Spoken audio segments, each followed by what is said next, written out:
नमस्कार फ्रेंड, मैं विजयलक्ष्मी अपने चैनल में आपका स्वागत करती हूँ। फ्रेंड्स, आज मैंने एक वीडियो देखा है फेसबुक पर, जिसमें एक बहू को उसकी सास ताले में बंद करके रखी है और बहू कह रही है पुलिस से कि ये हमको पिटवाती हैं अपने बेटे से। वो काफ़ी रो भी रही थी, उसकी स्थिति भी बहुत दयनीय थी। तो फिर नीचे मैंने एक कमेंट पढ़ा जिसमें किसी ने लिखा था कि मेरे साथ भी कुछ ऐसे ही सिचुएशन थे, लेकिन क्या करें, संस्कारों की वजह से मैं सहती रही।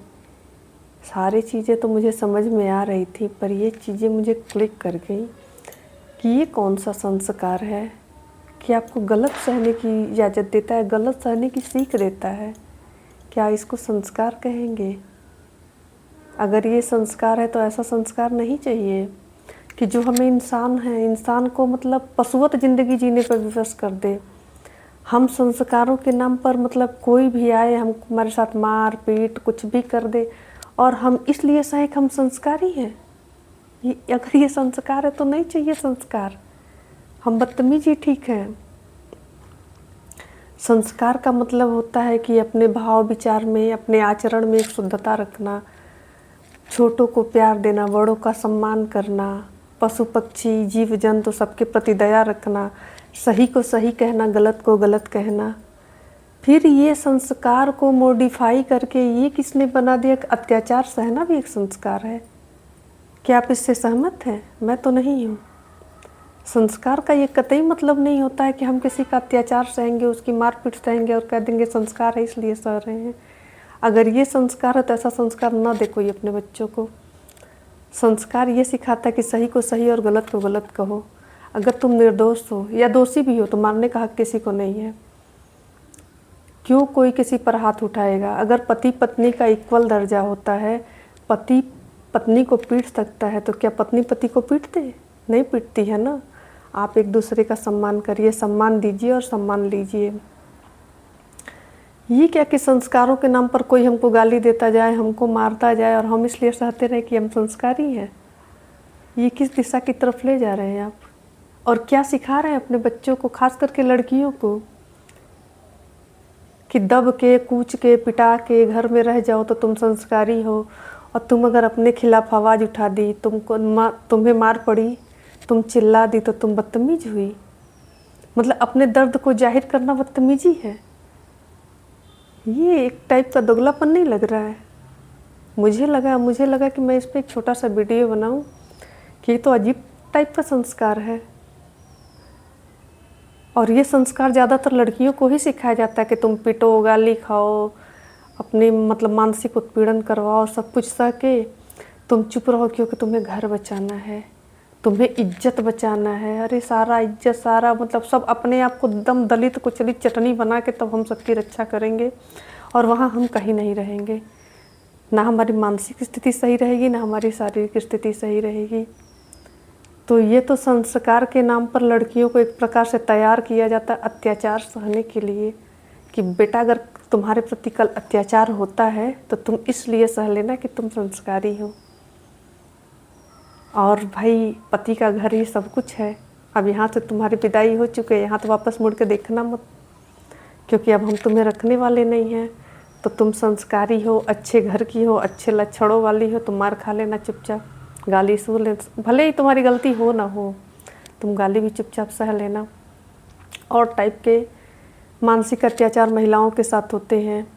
कभी कभी तो वो सही होती हैं, लेकिन इसलिए उनको टॉर्चर किया जाता है कि उनका सही होना भी लोगों को समझ में नहीं आता है।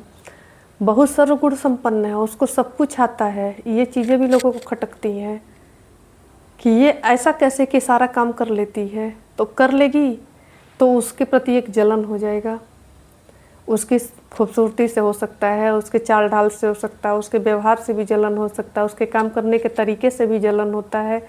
ये जलन एक कुढ़न में परिवर्तित होता है, और फिर क्या होता है, अगला टारगेट करता है। क्योंकि उनका घर है, उनके पिताजी का घर है, तो वो जो चाहे सो कर सकती हैं। आप वहाँ पर मतलब लाई गई हैं, तो आप ही की मजबूरी है, क्योंकि आपको वहाँ रहना है, खपना है। आप सब सहिए, और सहिए किस नाम पर? संस्कार के नाम पर। तो मैं ऐसे संस्कार का मतलब समर्थन नहीं करती हूँ, इसके हिसाब से बदतमीजी ही ठीक है, जो कम से कम इंसान को इंसान तो रहने देता है। ये अजीब घुट्टी पिलाई जा रही है कि संस्कार के नाम पे सब कुछ सह लो, मार भी सह लो, गाली भी सह लो, अपना उत्पीड़न भी सह लो। मत सहिएगा, सही को सही और गलत को गलत कहिएगा। क्योंकि मैं हर वीडियो में कहती हूँ एक ज़िंदगी मिली है, नहीं समझ में आ रहा है, आजकल इतने रास्ते खुले हैं, अपने कंफर्ट जोन से बाहर आइए, घबराना छोड़ दीजिए। मैं इलाहाबाद में रहती थी, मेरे सामने एक लड़का रहता था, कहीं से उसको ले आए थे। तो उसको लोग क्या करते थे ना, उसके मन में ये खौफ बैठा दिए थे, इस घर से तुम्हें निकाल देंगे, तुम्हें कहीं कुछ खाने को नहीं मिलेगा, तुम्हारा कुछ भी नहीं है, जो है तुम्हारा ये घर के अंदर रहोगे, तुम्हें सब मतलब यही तुम्हारा सब कुछ है। अब उसको टॉर्चर करने के लिए लोग क्या करते थे, मारते थे, पीटते थे, सब करने के बाद हाथ पकड़ के निकलो मेरे घर से। और बेचारा सब कुछ मार खाने के बाद पैर पकड़ लेता था कि नहीं मुझे घर से मत निकालो, मैं कहाँ जाऊँगा। उसके आत्मविश्वास को इस तरह तोड़ दिया गया था कि वो भूल गया था कि बाहर जाएगा, जितना इनके घर में खट रहा है, कहीं खटेगा तो 10,000 पा जाएगा। लेकिन ये सोचने की समझने की क्षमता भी उससे छीन ली गई थी, उसके आत्मविश्वास को तोड़ दिया गया। तो सोच ही नहीं पा रहा था कि यहाँ से हम हट जाएंगे तो हमारा पेट कैसे भरेगा, हम कहाँ रहेंगे। यही सोच उस पर सब अत्याचार करवा रही थी। और शायद यही सोच हम महिलाओं मतलब जितनी भी हैं उन पर अत्याचार करवाती है कि यहाँ से हम कहाँ जाएंगे। लेकिन नहीं रहेंगे तो क्या होगा, अपने लिए लड़ना तो पड़ता है। ये धरती बहुत बड़ी है और बहुत छोटी भी है, अगर आप ठान लेंगी तो कहीं ना कहीं तो ठिकाना लग ही जाएगा।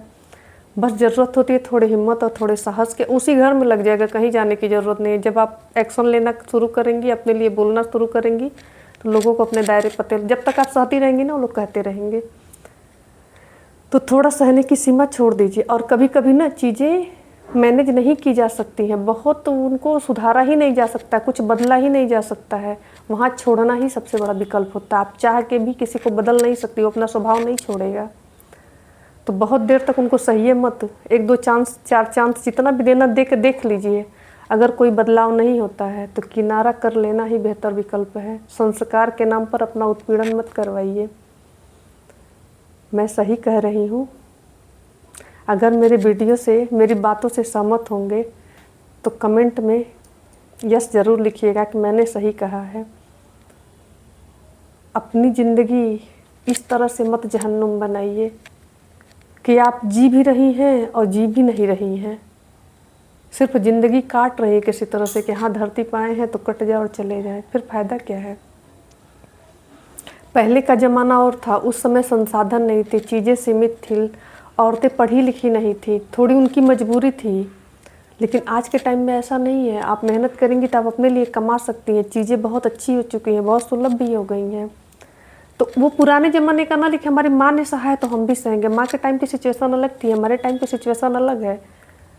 हम लोग पढ़े लिखे हैं। और एक बात, सिर्फ पढ़े लिखे ही बुद्धिमान नहीं होते हैं, हर वो आदमी इंटेलिजेंट है जिसके अंदर कुछ न कुछ है। ज़रूरी नहीं कि आप नहीं पढ़ी लिखी हैं तो नहीं कमा सकती हैं। एक कला भगवान सबको देते हैं, अपने हुनर को पहचानिए, उससे आगे बढ़िए, सब कुछ करिए, पर अपने ऊपर अत्याचार मत होने दीजिए, वो भी संस्कार के नाम पर। मिलते हैं अगले वीडियो में, तब तक के लिए नमस्कार।